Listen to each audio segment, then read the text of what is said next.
Thank you so much, Rich. I'm Ukrainian. That is the most important probably for this presentation, because I can talk about my country, about what I know, where I grew up, and maybe my understanding is more clear regarding what is going on. Unfortunately, latest situation that we had, it's very pity for me, and I just included several images to start, not from agriculture, but in general situation. We are losing a lot of infrastructure, but we're also losing a lot of people, and Ukraine remained occupied still on the Kherson, Zaporizhia, Donetsk, and Lugansk region. And recently we had bad bombing in Dnipro. It's just horrible. And that was just a civilian apartment building, and 35 people being killed, including 6 children, and 80 people for now, including 16 children wounded, and around 30 people are still not found. And this is the price, one of the examples that Ukrainians pay for our democracy, for our freedom, and for our land, to keep it, because this is a land where we grow, and this is a land that we own. So the total amount of documented damages to Ukrainian economy already amounted $136 billion at replacement cost, and the most damages was caused to energy infrastructure recently, as we know, industry and public and private enterprises. Damage to the energy infrastructure increased to $6.8 billion. Expecting the actual figure may be higher, as there is currently no complete information on the state of Ukrainian enterprises located in the territory occupied, as well as information caused to the energy infrastructure is also not really clear and understandable. We are working every day to replace what's been damaged, but every day we have new bombing, unfortunately. The share of the housing fund in the total amount of damage is 38.6%. The number of destroyed and damaged private and apartment buildings increased to 143.8 thousand. As a result of hostilities, the number of damaged and destroyed infrastructure objects continues to grow, and the total amount on infrastructure damages increased to 35.6 billion, with share 26.2% of the total. Among them, 26.6 billion due to the direct destruction of roads, and another 4.4 billion is the Ukrainian railway damages. Since the beginning of Russia's war against Ukraine, at least 64 large and medium-sized private enterprises, 84.2 thousand units of agricultural machinery, 153 social institutions, more than 2,500 educational institutions, 300 gas stations have been damaged or destroyed. Also, what is really hard in Ukraine during the winter period, our winter is much colder than here, so 600 heat supply facilities were damaged as a result of missile strikes. The damage told to Ukraine's agriculture reached $6.6 billion, or nearly 23% of its capital stock, excluding land, because it's hard now to measure current market value of land. As I told, agricultural machinery is the largest category of damage that Ukrainian agriculture suffered since the beginning of the war. 11% of agricultural machinery and the equipment units available before the war are either totally or partially damaged, with the replacement cost reached $2.9 billion. At least 2.8 million tons of grain and 1.2 million tons of oilseeds were destroyed or stolen because of the invasion, with the combined value $1.8 billion. But of course, this amount could be much higher, and according to the latest sensing data from NASA and the USDA reports, we produced much more on a occupied territory that was that had been stolen by Russia. An estimated 9.4 million tons of storage capacity for agricultural products is either damaged or destroyed, but this number of low storage capacity doesn't consider storage capacity that remain inaccessible because of the temporary occupation. The estimated repair and replacement cost for the storage facilities it's around $1 billion. And the estimated number of animals that died because of Russian aggression is almost 212,000 heads of cattle, 500,000 of pig, 95,000 heads of sheep and goats, and almost more than 11 million heads of poultry. More than 70% of all registered bee families in Ukraine also been damaged. More than 14.3 thousand hectares of perennial crops in the affected area are destroyed, and the cost of replanting the orchards are estimated around $350 million. Ukraine doesn't wait till the war will be over, and we already started to rebuild our economy, including agriculture, and we really appreciate all the support that we are receiving from many countries, from the US, from Europe and Japan, and many other countries and international organizations that help Ukraine to get necessary inputs to continue produce agricultural products, since everybody understands agriculture is humanitarian important sector that guarantees food security as for Ukrainian population as for other import-dependent country. So I can provide some information regarding what we have for now.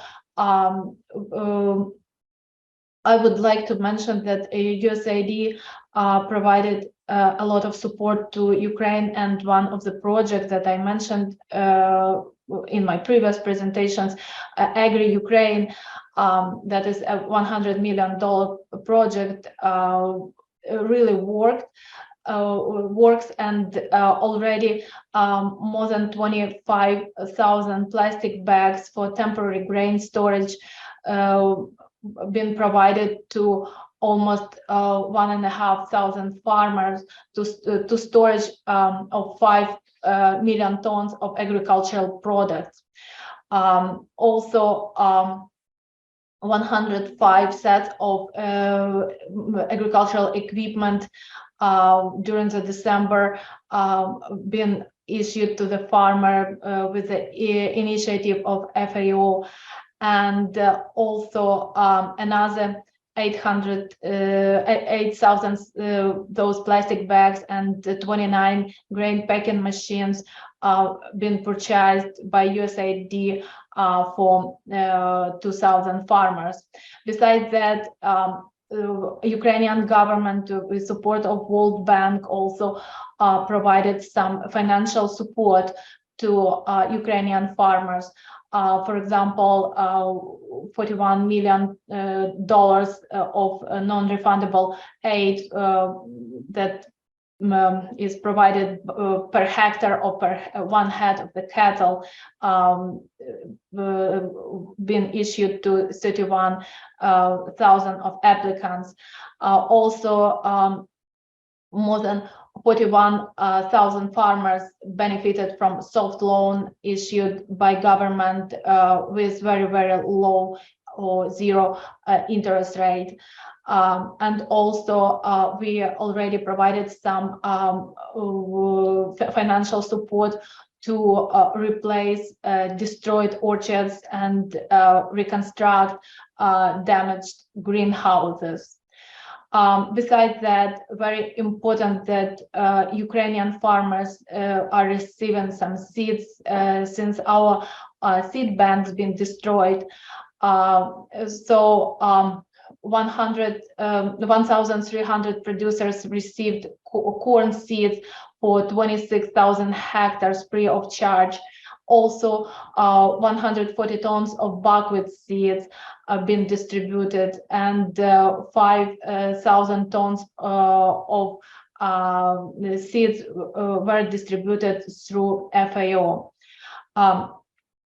We also have some plans for next year to continue support agriculture, especially with the World Bank, and it's already agreed to get $25 million grants for developing orchards and greenhouses in Ukraine, and also $5 million for replace our irrigation system. Another important issue that is low interest lending program for sowing and harvesting for next year, because farmers will need some inputs, especially fertilizers, and this is really pricey now for Ukrainian farmers, and supply is limited.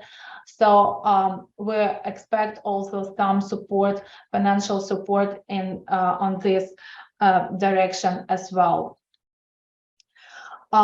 So Ukraine has almost completed harvesting of all crops except corn, and as of the end of the year, grain and leguminous crops in Ukraine yielded 48 million tons on 10.2 million hectares, which is 92% of what we planned, but it is 67% of 2021 yield. We harvested around 30% less of wheat and barley than in previous year. Unfortunately, around 20% of planted corn are still staying in the field due to farmers' potential inability or sometimes unwillingness to collect that corn, because first of all, it is very expensive now for farmers. Due to our damage of power system, there is some shortage of electricity, and you know that corn has, especially in December, a lot of moisture and need to be dry, and farmers do not have enough power to do that and keep them dry in elevators. Also there is some shortage still for storages. And another issue is the very high price for logistics now, and it makes no economic sense sometimes for farmers to harvest. So many farmers decided to wait till spring, and we'll see, maybe grain will dry by itself or they will leave it on a field. The average yield of grain in 2022 was 4.68 metric tons per hectare. This is 15% less than in previous year. The highest drop is in corn yield, more than 19%, and sunflower around 14%. So compared to the previous year, in 2022, we harvested 13 million ton less of wheat, and this is pretty close to expectation that we had before, plus minus million. That was kind of our expectation, but it is much more less than we had in previous year, and especially much more less for corn. It's almost twice lower harvest than in the last year. So last year we exported around 20 million tons of corn, and recently we just harvested this amount. So it means that our export for the next year will be much lower than we had in the previous year. We also harvested less of sunflower seeds for 7 million metric tons compared to the previous year. Not so bad regarding soybeans and rapeseeds, but barley is also almost 4 million metric ton less. So of course it will influence our export, and from another side, a lot of complications with logistic makes our export pretty difficult, and for by the end of the 2022, we exported a little bit less than a half compared to the previous year export, and not bad at first glance, but if we would compare the export to the same day by the end of December of 2021, not the total export for the previous year. So by the end of December in 2021, we had already exported more than 16 million ton from 18 million ton of wheat. The same for barley. By the end of December, almost all export for barley had been done in previous year. Regarding corn, situation a little bit different. By the end of 2022, we exported 1 million more than by the end of the 2021, because we had high ending stocks from the previous year due to the Black Sea port blockade. But in general, our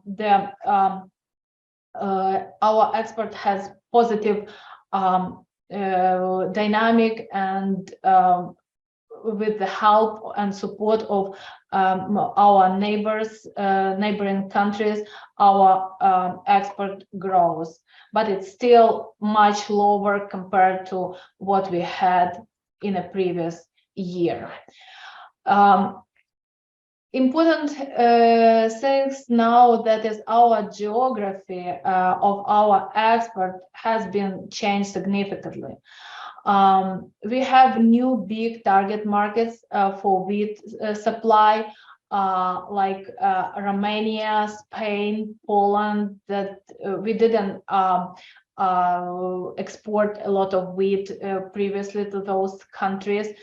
But unfortunately, our wheat export to Indonesia and Egypt declined by more than 7 times. On a barley market, again, new players on Ukrainian grain market, that is Romania and Spain, but we lost our main market, China. Our export to China for now less by 20 times. On a corn market, our export to China 3 times less, but instead we delivered more than 2 million tons of corn to Romania, and also Poland, Hungary, Germany became our new main buyers on a corn market. On a sunflower oil market, Europe is traditionally the leader of Ukrainian export, but a second target market that we had, India, declined purchase of sunflower oil twice, but we have got a new market now, Turkey. So there is kind of restructure in geography of Ukrainian export. We'll see how it will develop further.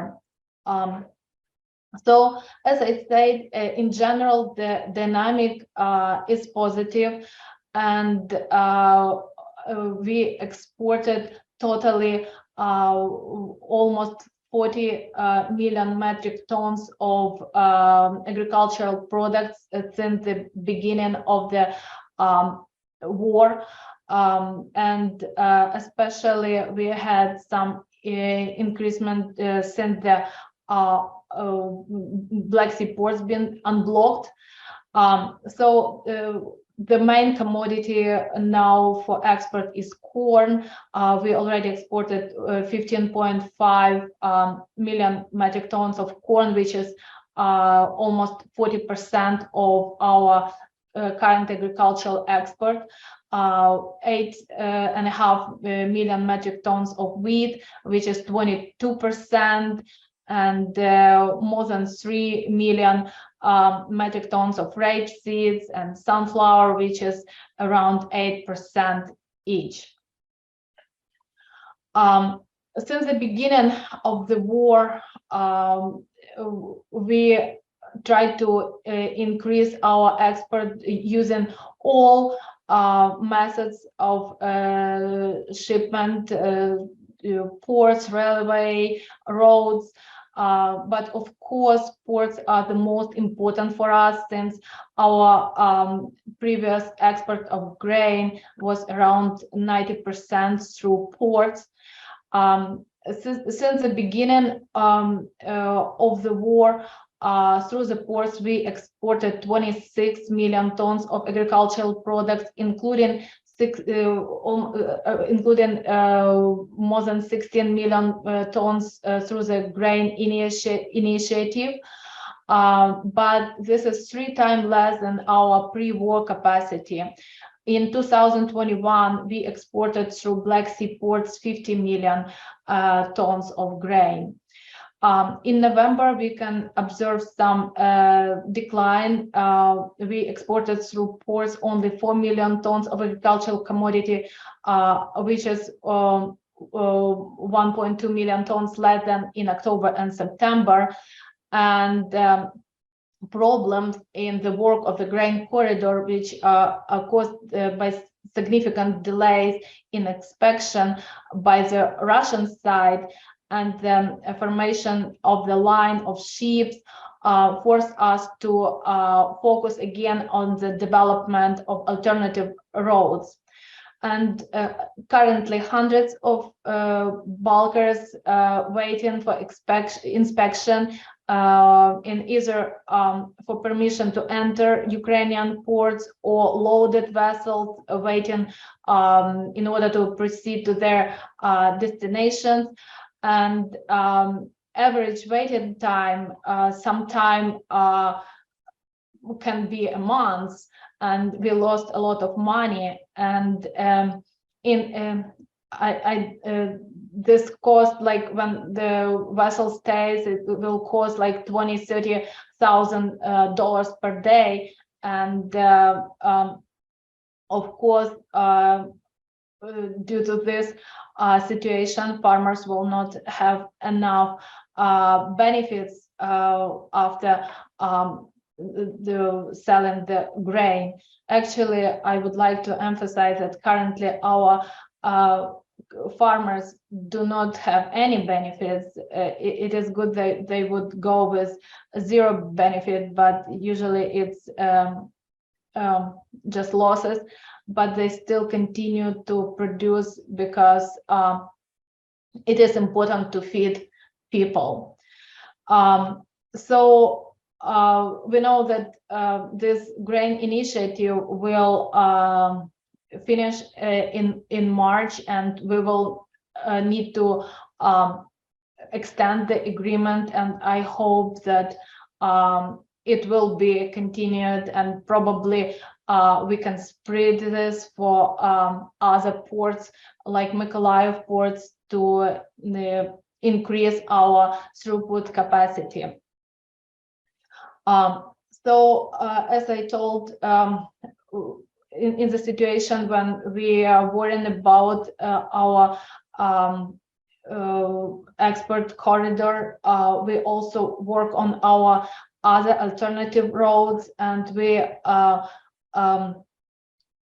use a lot of railway transportation, even more than we could.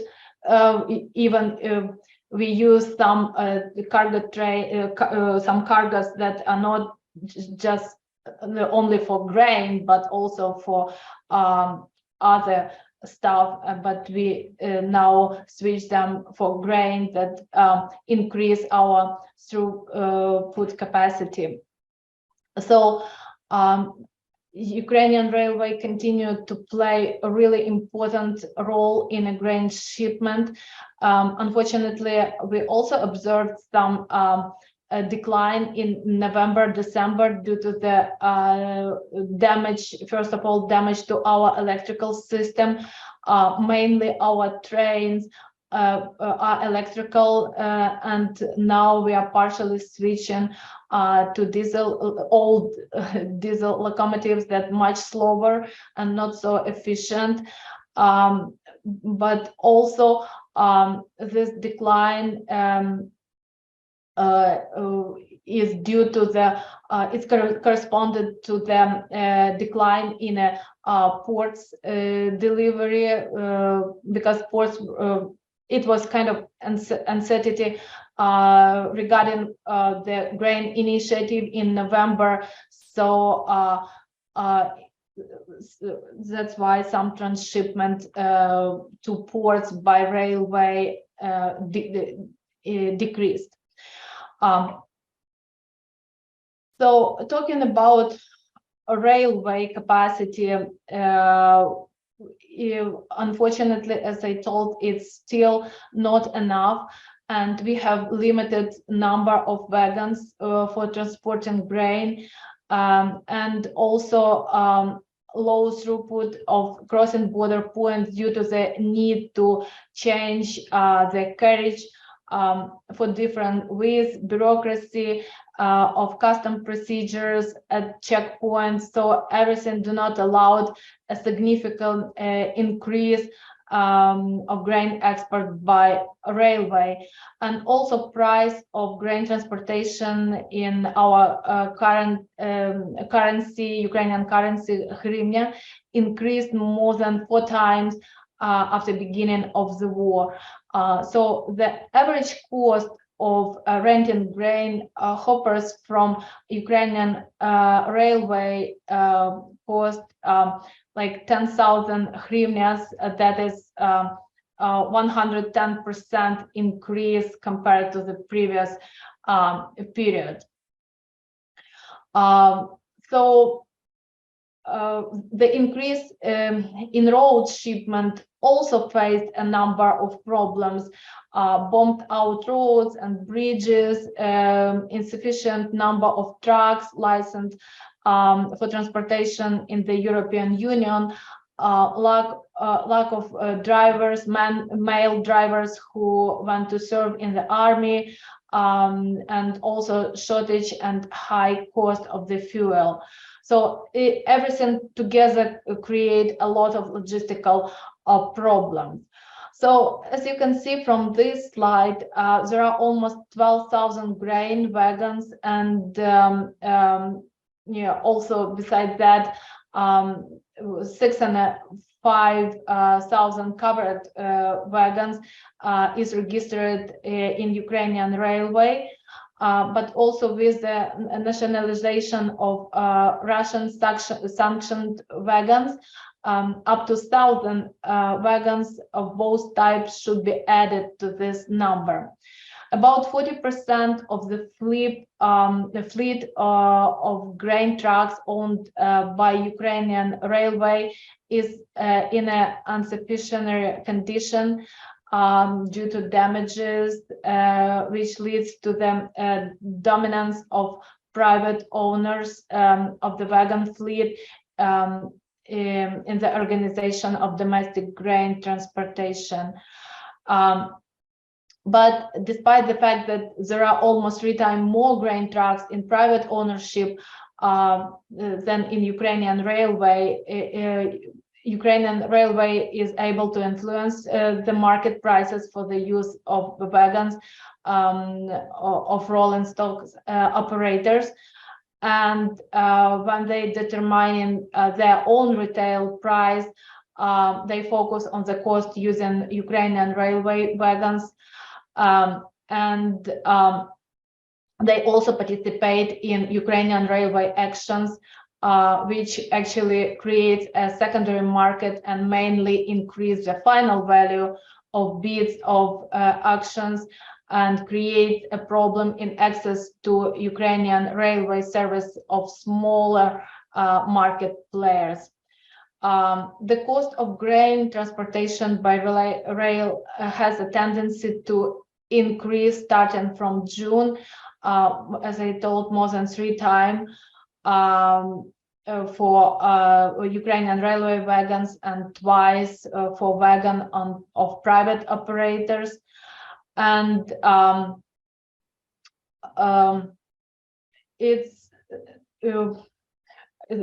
the increase of the cost is primarily explained by the fact that in August-September, the volume of grain transportation increased by 50% compared to the previous months due to the opening of the Black Sea market.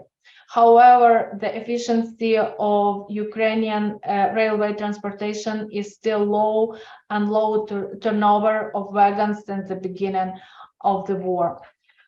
So that's why the grain initiative for us is very, very important. And since the beginning of this grain initiative in August 1st, due to now, is already more than 17 million metric tons of grain and other foodstuff have been delivered from Ukraine.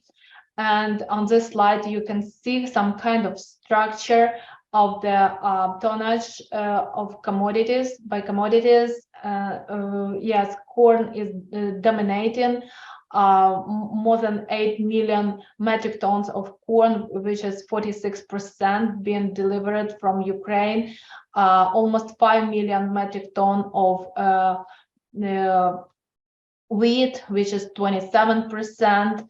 1 million metric ton of sunflower meal, around 1 million sunflower oil and canola. And still the structure of ports under use kind of the same. The Chernomorsk port, which is not the biggest one among those 3 ports, still dominates. More than 40% of all vessels left Ukraine went from Chernomorsk port. And Pivdenny, which is the biggest one, is still used the less. The structure of delivery destinations a little bit changed, as well as the share of total tonnage. Now China is the leader. It's received the biggest grain supply from Ukraine. It is 3.4 million metric ton of different kind of grains. On a second place is Spain, 3 million metric tons, and Turkey, 2 million metric tons, and Italy, almost 1.5 million metric tons. But diversity is of our delivery destinations getting wider, and we deliver our grain to absolutely all parts of the world, including many African and Asian countries. So the impact of the war is really huge, and let's summarize what kind of problems we are facing. Agricultural producers mentioned that the most important and painful problems for them, that is rising of logistic cost and lack of liquidity. For some companies, lending rates have more than doubled, and credits are limited. And another problem is the prices of certain inputs that have increased significantly, especially fertilizers. Also, big problem, this is exchange rate, because there is an official exchange rate and, let's say, black market exchange rate. And also, when you sell and buy dollars to do financial transactions, it's big gap in between exchange rates, and it bring additional 15 to 20% of losses to agriculture. And also, we do have some practice of VAT refunds for our products, for our agricultural producers. And now, due to the war and financial problems, the interval increased much longer, and this is kind of slowed down business activities of farmers. So a lot of discussion about logistic and about grain corridor. So it's also getting more expensive, and especially if we deliver grain from the eastern part or those parts of Ukraine which is more close to the active hostilities, it became more expensive because nobody wants to go there to pick the grain and move it to the ports. Also, with this delay with that I mentioned in the ports, makes a lot of losses in profitability. And also, we discussed previously that we have some plan to build a new border infrastructure with European Union, but it's still kind of plans, and we don't, like European countries are not really in a hurry to invest in this cross-border infrastructure to connect better our countries that have different width of railway tracks. So impact of the war on financial indicators of company is also negative, because we observe some fall in domestic prices for products together with increase on the production cost. And as was example today for corn, some crops for farmers are not profitable, but instead, for example, oil seeds and canola is getting more profitable if our processing plants will work and we will have open grain corridor to export this. So many farmers could switch from producing corn to sunflower, for example. What we think about 2023, we expect increase in the cost of the inputs and increase in grain prices as well. And we hope that we will have some gap in between, that our farmers will benefit from that. And also we hope to minimize the exchange rate and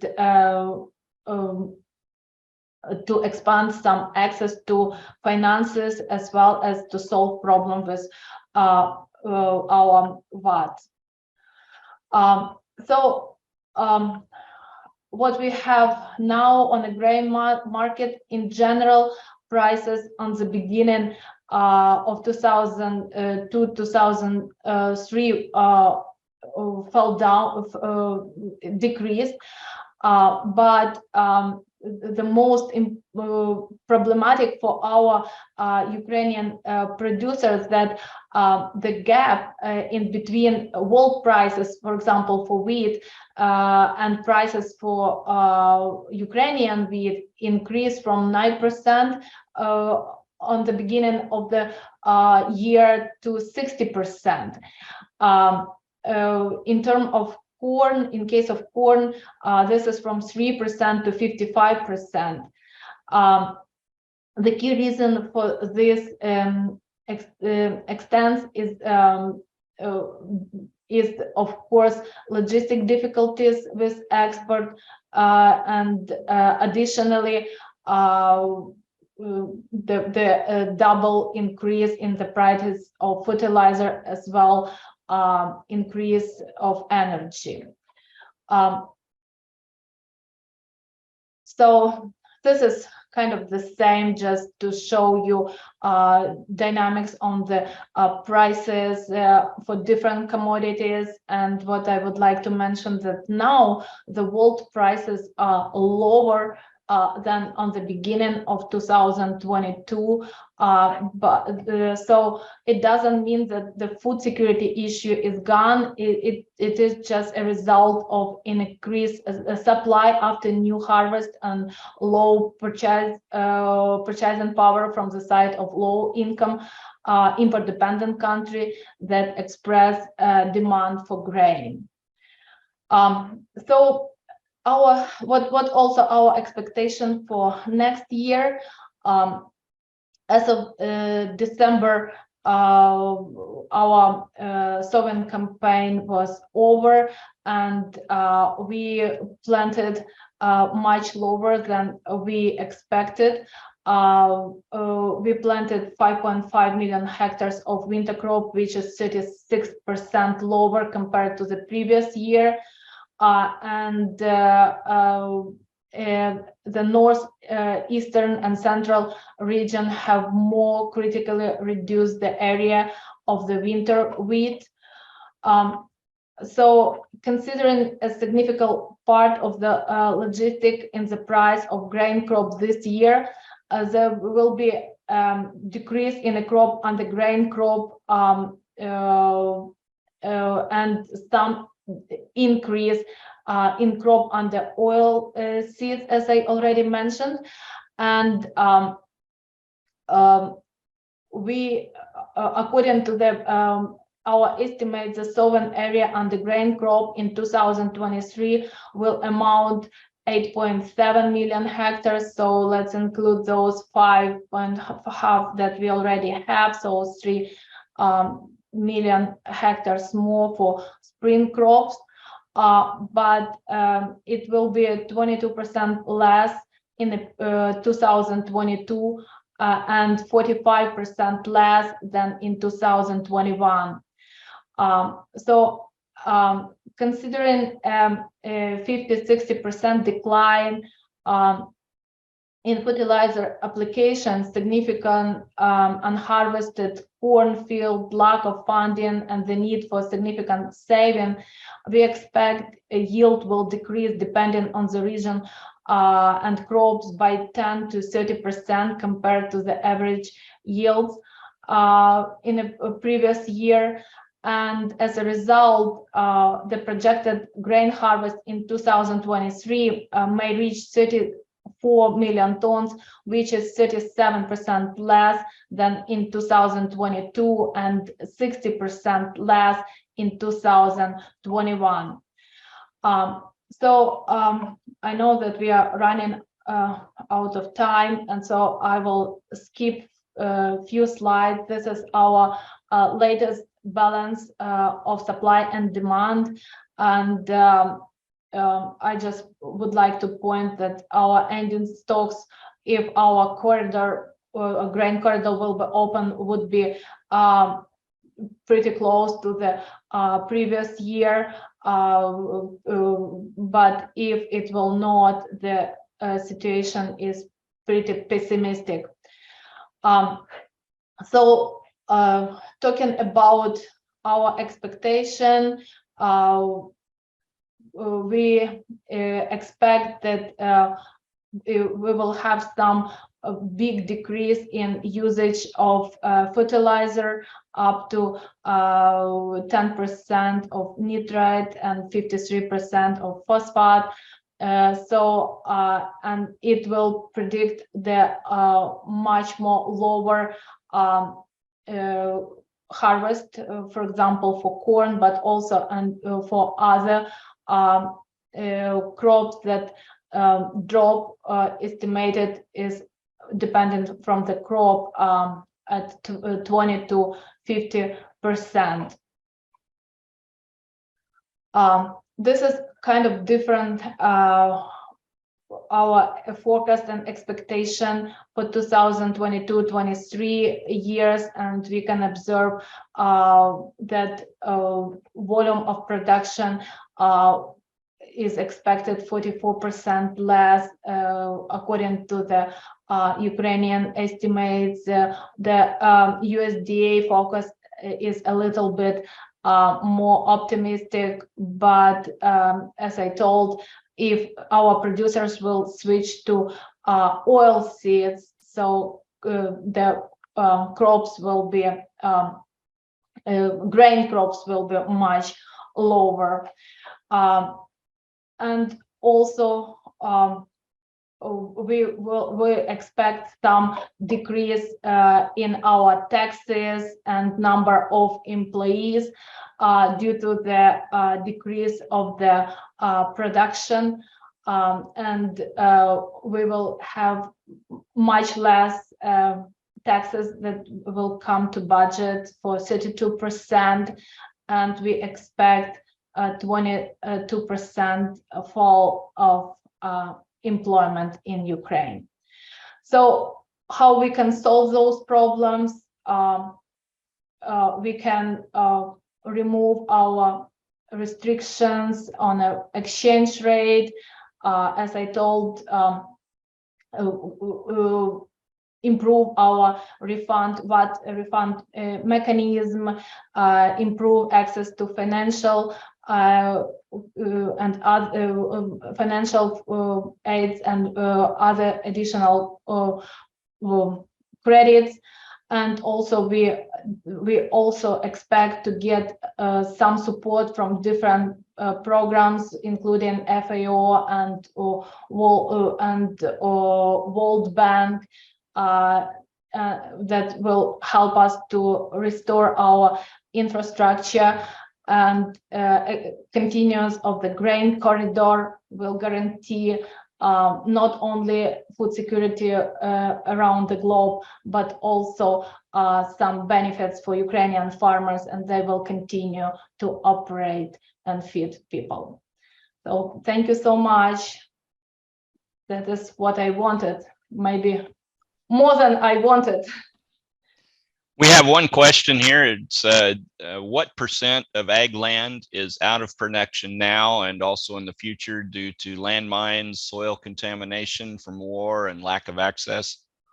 According to now, it is around 22% of arable land is not in use, but also even Ukrainian land, some arable land is under Ukrainian control, but around 3.8 million hectares cannot be sown due to very close location to the front line.